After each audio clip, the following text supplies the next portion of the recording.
All right, you're still watching Ways. Today is the International Farmer Workers Day. Now, Farmer Workers Day is a day to celebrate and be grateful for all the hard work that farmers do to keep fresh food coming. Vegetables, meat, herbs, the staples of your grocery bags all started out on a farm. Now, it's sometimes hard for us to remember how lucky we are to have access to fresh produce, and we're somewhat disconnected from the roots, literally, because of when we see the food packaged nicely in the supermarket. So on Farm Workers Day, we are reminded to thank farmers for making it possible. Farm workers are often on the farm from sunrise to sunset, so it's no wonder that they have a special day for them. So happy Farm Workers Day to every farmer out there, including myself. But you know what, Nigerians, I don't think we we appreciate farmers, because we've seen food scarcity. Look at what's going on with the onion. We don't, because like you said, there's a disconnect. We do not really realize what these people go through and how the food gets into our plate. And I think we need to start doing that. When we were growing up, we were made as children to plant a bean seed, so you see it grow, watch it grow, water it, and see the process. So you understood the process. For those of us who did not necessarily have parents who were farmers, my grandfather had an orchard, so we grew everything, oranges to sugar cane to potatoes to vegetables. Wow. So you understood, and it was easier for you to just go to the farm and take water leaf. It was beautiful. It wasn't a farm per se, but it was an orchard behind the house. Now, if you grow up like that, you would appreciate a farmer and you know how the when you see the things on the supermarket rack, you'll be able to appreciate where it's coming from. But a lot of people are disconnected because, you know, we don't even care. We don't even want to, I beg, you know.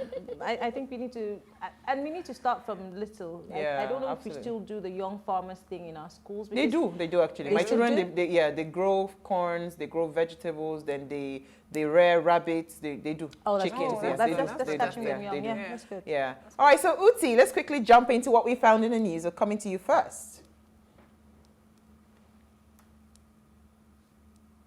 It just happened. The slapping of the president of France. Nobody saw it coming. It was a handshake that went from elbow to chin to face. So this story for me was just interesting to take it because of the way it's been handled. Now, if we want to juxtapose it again against what's happening in Nigeria, our judiciary has been on strike. Well, I think the strike has now ended, no? But in this case, the man or the suspect has been prosecuted. He's been to court, a 28-year-old man, and he's been sentenced to 4 months in prison with a 14-month suspended sentence. So 18 months in all, but 14 months of it is suspended. I like the fact that he said he didn't intend to slap, but that the emotion and the way he felt when he saw the president and what France has become under this president led him to the act. The president in turn said, you know, he wasn't going to make a big deal out of it, but that in a democratic country, that it wasn't right. That I don't even think it has to do with democracy. It's not right anywhere to assault anyone. But the fact that he shouldn't have done that, but he wasn't going to dwell on it. And in my mind, I just thought, there's so many things here to try and relate to our own current circumstances. First of all, it's taking them 2 days between the act, the arrest, the trying, and prison. 2 days. Now, no doubt, it fast-tracked a little bit because it was the president, but justice has run its course, and he's now going to pay for his crime. Absolutely. I don't believe that anybody touched him whilst this was happening. So I suspect that he has had. What's the word now? He hasn't had anybody slap him. He hasn't had anybody beat him. If you try that in this part of the world, I'm not sure what percentage of his entire body would have made it to court, if at all. You know, that's what we would expect. I like that part, Uti.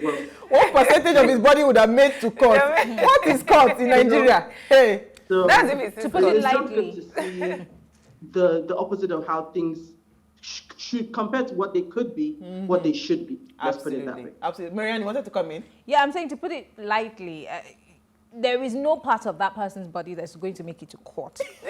because you know that we... I'm just trying to be positive. Maybe his spirit or his soul. But I love the positivity. Yes, this is the kind of Nigeria that we're hoping for. But the reality on the ground is that our government, unfortunately, even though they claim that we're in a democratic dispensation, are judge and jury, and they are also the executioner. So it's unfair for the people who live in this enclave. But I think we should be learning from these people. Our president, our leaders are always engaging with these people on a daily basis. And I always ask myself, what's the takeaway? You just go there to register your presence, but you never pick anything from these people and how they govern. Absolutely. Jennifer, let me come to you. I love Uti's story. Just, putting it out there. Because I know how many people have made statements like, oh, if I see this particular person, what I would do to him or what I would, and I'm like, okay. Try it. Those are just words online, but if you're offline, try them. Anyway, what I found in the news today, 90% primary 6 pupils in Niger public schools cannot read or write. The chairman of NSUBEB, that's the Niger State Universal Basic Education Board, has disclosed that, he disclosed this during his 2-day roundtable discussion about revamping the basic education. Now, there was something that he said that actually struck me. He said that they registered about 250 students for a national examination in Unity colleges, and out of that 250 pupils, only 21 passed. So he's like, 21 out of 250, that's massive failure. That's massive failure, and that's even putting it lightly. And you're talking about people who are supposed to be graduating and entering secondary school.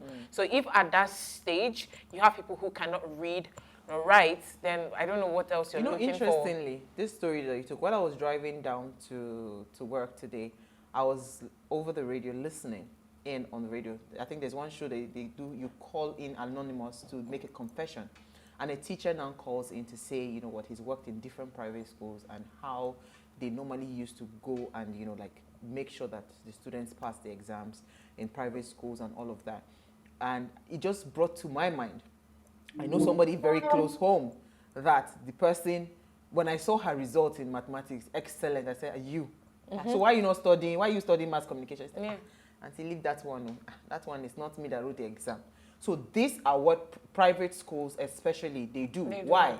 Because you as a parent, you go there, you say, I want to see your record. They will not give you record. Oh, we have straight A's. We have 7 A's. So the educational structure is not just even on the body of the schools, even parents as well. We put this burden on schools to ensure that they have excellent, impeccable results because we are so focused on the child coming out with a 2-1 or a first class and all of that. And we forget the basic thing. Do you understand? So how can pupils not know how to read? So why are they even in school? And you see those children will still be promoted. Aside teachers teaching your kids in school, you as a parent, I think you also have your job to do at home. When they come back, you're supposed to ask valid questions. I remember, the way I am right now, especially when it comes to my education, is all thanks to my dad, because my dad will put his foot down. Once he comes back from work at night, Jennifer, bring your assignments. And then he's looking at it. Just fill one. He will ask you a very simple question. You should be able to. And my dad will ask you, okay, what are you guys studying next? He goes through our syllabus and then he's like, okay, read this next. All those, I want to play the devil's advocate. I'm sorry, I want to play the devil's advocate. Parents. I'm sorry, I'm so sorry. Uti, hold on. I'm sorry, I brought my politics here. It's Niger State we're talking about. Where did you grow up, honey? Lagos. Okay, good. So how many parents in Niger State are literate? The reason why they're sending their children to school, I can bet, is because they want their children to be better than them. So the onus is on the teachers in this instance because, number one, government has come up with school feeding because most parents would not let their children go to school. They'd rather that they go and hawk or, whatever, give them off in marriage. So yes, they're sending these children to school. It is principally the teachers and the schools' duty to make sure that these children become out as good as 90%. Let me add something to what you're saying now. I think the thing is, yes, I have a problem with the educational system because you have teachers who have been teaching for 15 years. And when they first got to that school, the book they've been using since 15 years ago is what they are Don't still... go there now. My chemistry teacher in secondary school, his book turned brown. And then when I asked people who had graduated years back, that's the same book. But they revised the edition of these My books. sister teaches in France, right? She teaches in France, and she teach both English and literature. And she was telling me, the students that just graduated, all the happenings in Nigeria, they revamped. It's so annoying that they revamp textbooks. Maybe she said maybe every 3 months or every 6 months or something. They make it so current. So all the things that is happening, the NSAS protest, she was teaching her literature students. What are you saying? I bet don't go there. Uti, you wanted to say something before I take my story. So Marianne has sort of spoken my mind because, first of all, this is Niger State. We've talked a couple of times about the standards that are set in different states across the country. Let me tell you what stood out for me the most in this story. They didn't say primary 1 students, primary 2, primary 3. Primary These guys 6. have had 6 years in primary school and they can't read or write, but they've been going to school every day. What is it that we're using as a measure? I find it quite hilarious in this story that the people that are talking, the Commissioner of Education and the governor of the state, represented by the deputy governor, I believe was what was in the story, there's nobody held accountable for performance. How can the Commissioner of Education be calling on participants to come up with diverse ideas on how to improve educational standard in her state? What is your job, madam?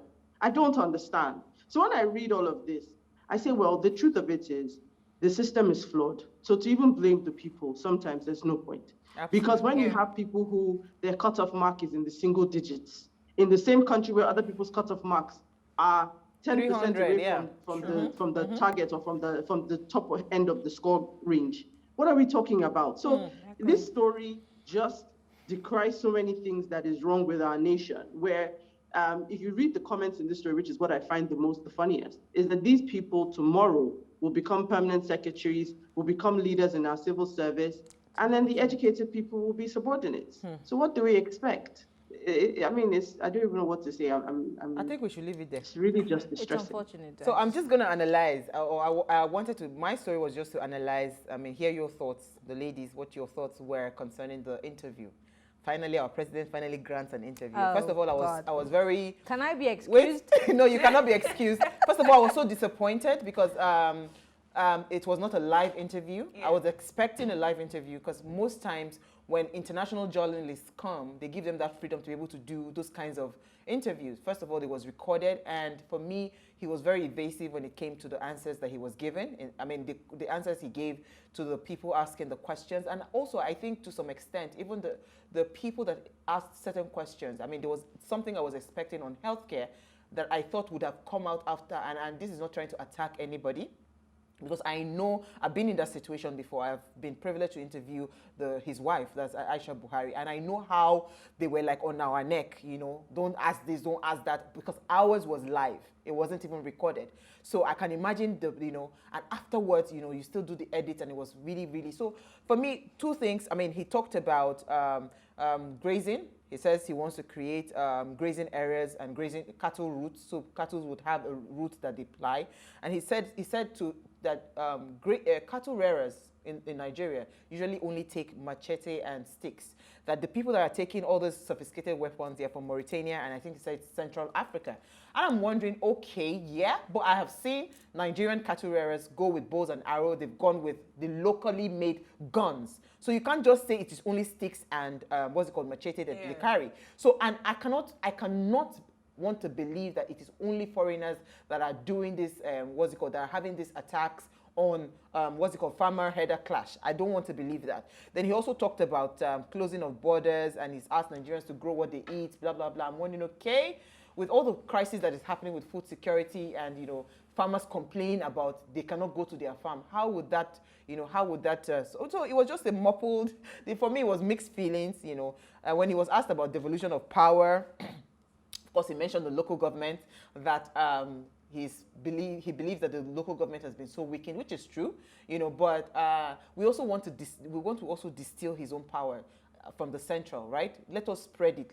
Let's have a better structure. So when people are calling for things like this, and I mean, that's why I took the story, because we're talking about freedom of expression and all of that. I don't think those journalists that were there had the freedom to really express what was really on their mind, to ask that question, even though it was even recorded. So for me, I just think, it was important to mention that. But let me hear your thoughts, like a minute. My thoughts cannot be fitted into a minute. It's not going to happen. But I'll try. I'm sorry if anybody expected that the president was going to be live. It's not going to happen, because we have not seen it happen in a long time. And this is the first time in a while that the president has even allowed himself to have a media chat, which I applauded until I realized that it was recorded. And I said, oh, well, I mean, even when the president is giving a press statement or he's addressing us as Nigerians, it is recorded. All the time. So we've had the president for how many years now? Why are we expecting that he's going to snap his fingers overnight and change and become a totally new person overnight? It's not going to happen. I came here to dissuade you to stop hoping. And I'm not being negative, ladies and gentlemen, because it's like being married to a person and hoping that you will change the person. It's not going to happen. Now, can I just say something on a lighter note? Please. I'm not even going to speak to what was said, what was not said. We are the home of Nollywood. We need to find better editors. We cannot be watching a presidential interview that supposedly should be live, that we know is recorded, and then frames are jumping all around. At least edit well. All this one of expectation. On that note, with expectations. I'm sorry for you. But at least, let us see. I'm going to be always be hopeful. When I heard that he had granted an interview and then they were showing it on TV, I just did not bother. When we were all chatting on the group, I just saw it and dropped my phone. I wasn't expecting much. I wasn't expecting anything. Not even much is putting it lightly. I wasn't expecting anything. I wasn't expecting anything. So when I heard about it, I'm like, oh. In the interview, he said a lot and still did not say anything. Exactly. You know what? We'll take there was a lot of ha-ha-has. I'm like, really? In a country where they are killing us. We'll be back.